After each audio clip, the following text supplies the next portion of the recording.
So this obedience or disobedience, time will tell. Time will tell. I mean, we now live in a world where you can have just 10 young men and women in one room, whether motivated or not motivated, and they can churn out 1 million stories using different names. You need to track them to find that this whole thing is being done in one room. Time will tell. So the negotiations from the Southeast were not successful this time. Your erstwhile running mate, Peter Obi, left the PDP and joined another party, is also running for president. How do you think this will affect your prospects, given that the Southeast has always been such a safe zone for the PDP? I really don't expect, the Labour Party to, to take as much votes from the PDP as people are suggesting. We could have seen it in the last elections in Osun State. What is the performance of the Labour Party? This is a party that doesn't have a governor, doesn't have members of the National Assembly, doesn't have state assembly members, and politics in this country depends on the structures you have at these various levels, at the local government level, at the state level, and at the national level. So it is very, very difficult to expect a miracle to happen, simply because Peter Obi is in the Labour Party. Well, two quick follow-up questions. The first one is... After all, they were saying through the social media they had more than 1 million votes in Osun State. But how many votes turned out to vote for Labour Party? And then again, mark you, you are talking about social media. In the North, 90% of our people are not tuned to social media.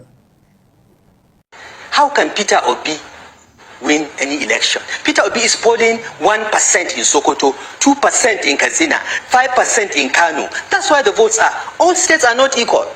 The fact that you are doing 70% in Anambra State does not mean somebody doing 10% in Kano is not better than you. Kano is 4 million votes that actually happen. Anambra is what? The number of votes in Anambra is the size of one local government in Kaduna State. So all states are not equal.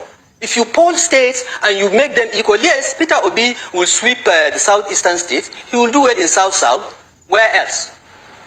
He's not polling well in Southwest, other than a drop in the ocean in Lagos. He's polling in the Christian enclaves in the north. He's polling well, but how many are they? How many? Peter Obi cannot win the election. He doesn't have the number of states. He doesn't have 25% in more than, the last time we checked, in more than 16 states. He can't go anywhere. Peter Obi is a Nollywood actor, and that's all he will be. This election is between the APC and the PDP because they have the footprint, they have the spread. Ethnicity and religious bigotry will not take you anywhere. And that's what the Labour Party campaign is about.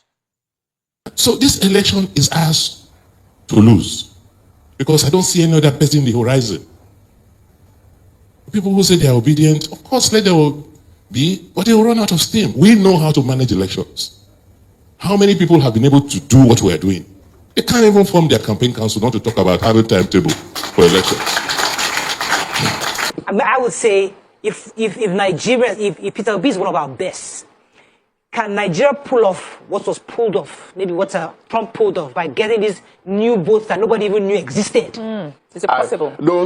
That would be a delusion of grandeur. Oh, wow. I was in Labour. I started my journey from Labour. Nigerian politicians are everywhere. They have proliferated everywhere. They have infiltrated everywhere. The first thing Obi will face in Labour, he would have to fund the party. The party does not have money. Wow. And Nigerians don't make contributions. After I lost the first 10 million, I started shaking when I was in Labour. 10 million. They said they were setting up structures. But he has to now set up structures. They don't have structures. Hi. Realistic. Where is Labour in this country? Where is the structure? Where is Labour? No single member of local government, no state assembly, no House of Representatives, no Senate, no governor, no local government chairman, no nothing. Fine. They are starting. It's not bad to start. But you cannot start and at the same time be at the top. But there seems to be popular among the youth. Okay. Let the youth vote for them. Like you said, the Labour Party came all out from the blues. In less than 2-3 months, it generated the same votes that PDP generated that has lasted for 25 years. And barring any last-minute abracadabra, they would have won election themselves. Because, you see, what happened in the presidential election, as you could see, was that there was this wave, of Obidient, of young people that we all took for granted. And we were thinking that Peter Obi was a joke. Where will he go? So both PDP and APC, we were thinking, no, this man, he doesn't have structures.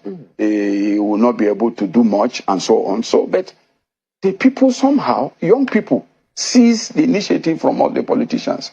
And for the first time, what we saw in Nasarawa, in several other places, in Edo, in Delta, where the vice president comes from, we saw that the young people were serious about what they were doing, and they took advantage of the social media, to project a program that has shaken the nation. For me, there are two dominant parties at a given time. Are we saying ADC is not dominant? Recently, Obi moved there, and I've said it. Obi is the only life in ADC. There are other people there. Excuse me. Amechi is there. I never said they are not human beings there. I'm saying they are largely spent forces. Obi is, let Obi don't go to ADC, let Obi go to another party. Let's say Obi is in Accord.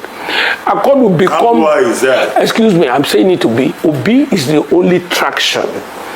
Obi is the only meaning. Obi is the only factor. Obi is the only person in ADC that matters. And if Obi had not gone to ADC and has gone, when Obi went to Labour that would never know became one election to House of Rep. I'm not saying Obi will win this election. I'm not saying Obi will not win this election. But I'm telling you, even if they don't feed Obi, if ADC fails to feed Obi, their case will be worse than they are coming together. They say it is insanity to keep doing the same thing and expect a different result. One would have thought that those who wrote Peter Obi off in 2023 would have learned their lessons and adjusted their thinking in the build-up to the 2027 elections. But very surprisingly, they are doing the exact opposite. They are doubling down on the same empty, tired, and baseless rhetoric that failed them before.